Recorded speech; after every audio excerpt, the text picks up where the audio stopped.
Friends మా ఇంట్లో అయితే ఇగో గోరింటాకు ఇది 50 రూపీస్ అండి. 50 రూపీస్ పెట్టి కొనుక్కొచ్చిన. ఆషాఢ మాసం కదా, ఆడపిల్లలకు గోరింటాకు పెట్టుకోవాలని అంటారు కాబట్టి ఇక మా ఇంట్లో ఎక్కువ మంది ఆడపిల్లలం కాబట్టి 50 రూపీస్ పెట్టి గోరింటాకు తీసుకురావాల్సి వచ్చింది.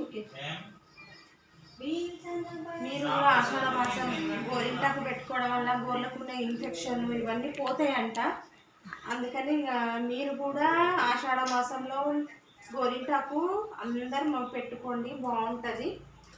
ప్రత్యేకించి ఆడపిల్లలకు ఆషాఢ మాసంలో గోరింటాకు పెట్టుకోవాలని ఆ కాలం నుంచి మా అమ్మమ్మ వాళ్ళ కాలం నుంచి చెప్తూనే ఉంటారు.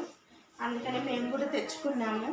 మాకంటే మా అమ్మ, మా నాన్న, మా అమ్మమ్మ వాళ్ళు ఎవ్వరు లేరండి. అప్పుడు వాళ్ళు బ్రతుకున్నప్పుడు చెప్పారు. ఇక మేము కూడా ఆషాఢ మాసంలో ఇదే మేము కంటిన్యూ చేస్తున్నాము. అందరం ఆడపిల్లలమే కాబట్టి ఇంత గోరింటాకు మేము మిక్సీ పట్టుకోవాల్సి వస్తుంది. ఓకేనా ఫ్రెండ్స్, బాయ్. అందుకే మీతో షేర్ చేసుకున్నాను.